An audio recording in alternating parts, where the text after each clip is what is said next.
Gimana saudara? Udah cocok belum gue? Tuh, jadi orang Madura.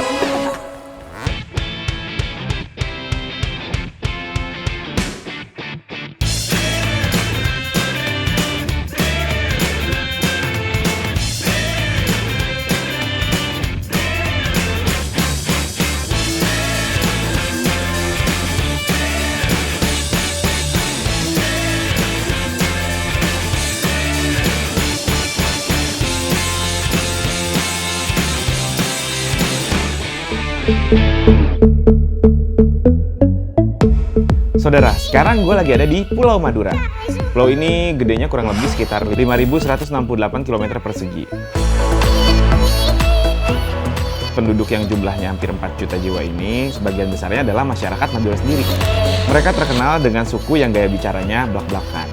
Harga diri juga paling penting dalam kehidupan masyarakat Madura. Nah, mereka punya sebuah falsafah, katembeng, pote, mata, angok, pote, tolang. Yang artinya lebih baik putih tulang daripada putih mata. Atau dengan kata lain, lebih baik mati daripada menanggung malu. Saudara, Madura itu terdiri dari 4 kabupaten. Bangkalan, Sumeneb, Sampang, dan juga Pamekasan. Tapi kali ini gue cuma bakal ngebahas salah satunya. Ini dia episode Bangkalan.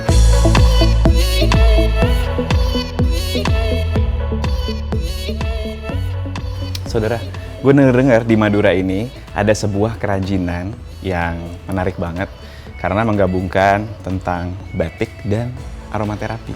Apa ya? Katanya sih di sini. Yuk, lihat langsung.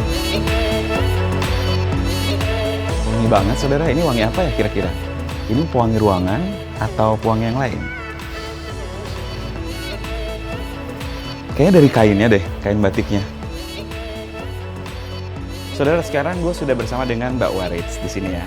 Mbak Warits ini yang punya butik ini ya. Pelopor aromaterapi batik Mbak Warits juga. Ya. Jadi ini nih yang menarik kan. Jadi gue bilang tadi ada kebudayaan tentang membatik yang digabungkan dengan aromaterapi wangian Mbak Warits. Yang bikin menarik sebenarnya adalah yang tentang aromaterapi itu ya Mbak. Ya. Boleh kita lihat nggak di sebelah mana yang aromaterapi? Jadi ini yang membedakan dengan batik lainnya apa? Nah, ini motifnya ini kecil-kecil dan kita pilih memang batik gentongan, yaitu batik yang paling bagus, spesial di Madura.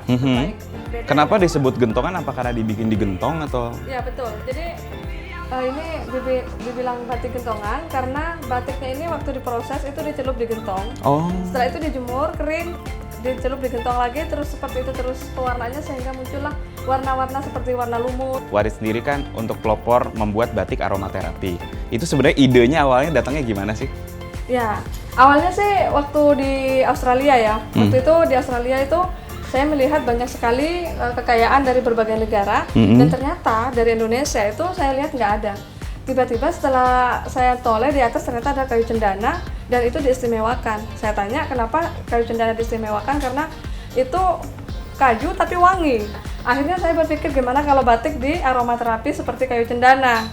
Bisa nggak? Nah, cari formulanya. Saya pulang ke Indonesia, saya langsung cari formulanya.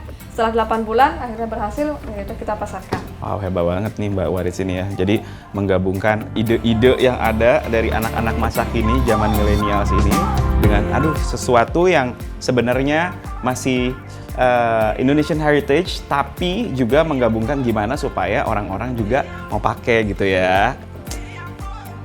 Saudara, tadi kan di sini gue udah ngobrol-ngobrol sama Mbak Warits kan. Terus habis itu kayaknya lapar nih. Terus Mbak Warits ngajakin, gimana kalau ke Madura kalau belum makan bebek sinjai? Apa itu bebek sinjai? Apakah bebek yang dibikin asin dan menggunakan bajai ngirimnya? Atau juga kita lihat langsung aja. Yuk. Saudara, akhirnya sampai juga di bebek sinjai, bebek khas Bangkalan Madura. Dan di dalam pasti udah ada Mbak Warits udah nungguin gue. Ayo. Saudara, sebelum orang ke Madura pasti mereka bakalan kayak mencari-cari tahu apa sih kuliner yang paling terkenal di sini. Ya ini dia nih, gue juga sering banget dengar yang namanya bebek sinjai ini. Jadi kenapa namanya bebek sinjai? Karena dulu lokasinya ada di depan Bengkel Sinar Jaya. Sekarang lebih terkenal bebek sinjai. Jadi ini tadi sambalnya namanya sambal apa? Sambal pencit. Mungkin itu yang ngebedain sama bebek yang ada di Jawa ya? Iya. Sambalnya pakai sambal pencit alias pakai potongan mangga.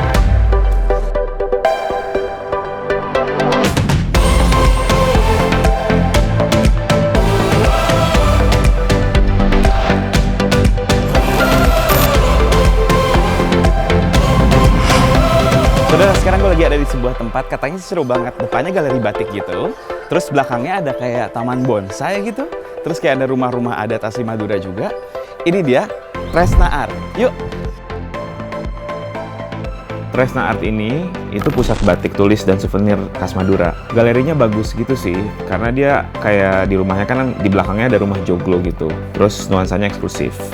Di sini lengkap banget saudara, dari mulai batik, terus ada juga kayak kerajinan-kerajinan tangan Madura, sampai kayak cemilan-cemilan khas ini ada semua di sini. Gue kayaknya pengen semuanya deh. Saudara, Tresna Art ini sudah diakui oleh Kementerian Perdagangan Indonesia pada tanggal 22 Juli tahun 2013 sebagai perusahaan yang memproduksi dan memperdagangkan batik tulis secara konsisten. Ini rumah adat asli Madura begini Pak. Madura ya.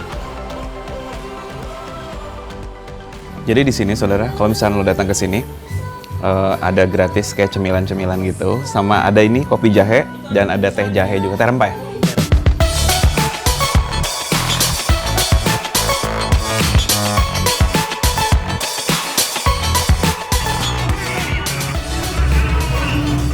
Saudara, menurut gue ini menarik banget. Soalnya kita bisa ngelihat sebuah kebudayaan yang tercipta dari apa ya?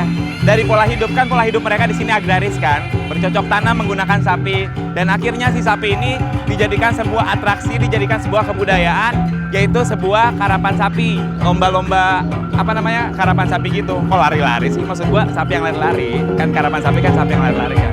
Menarik ya?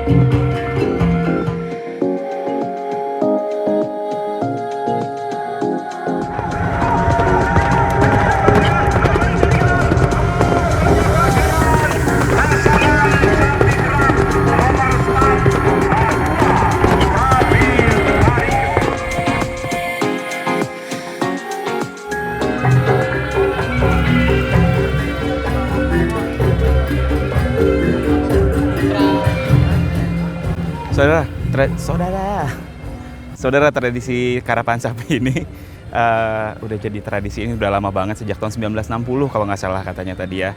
Jadi itu ceritanya dulu legenda atau cerita gue nggak tahu, atau pokoknya cerita rakyatnya itu ada namanya Pangeran Katandur. Pangeran Katandur ini melihat nih di Madura ini kok kayaknya bercocok tanam, tanahnya kurang subur. Akhirnya dia mengidekan atau ngasih tahu caranya bercocok tanam dengan menggunakan bambu alatnya. Untuk menggarap si tanahnya itu, bambu yang diikat kepada 2 ekor sapi. Yang dibilang katanya namanya dulu sih Nanggala.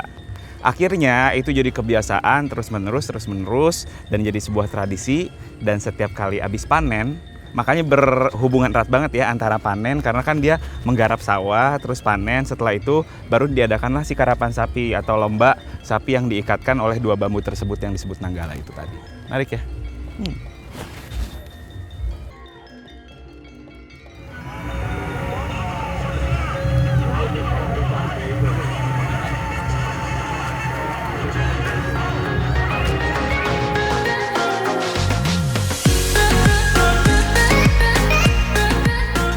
Saudara, Bukit Batu Jadih ini dulu bukan tempat wisata kayak sekarang, tapi tempat penambangan batu kapur putih. Sampai sekarang masih sih ditambang, cuman kayaknya sekarang juga lebih terkenal dengan tempat wisata sih di sini. Salah satu tempat yang menarik buat didatengin kalau lagi ada di Madura ini.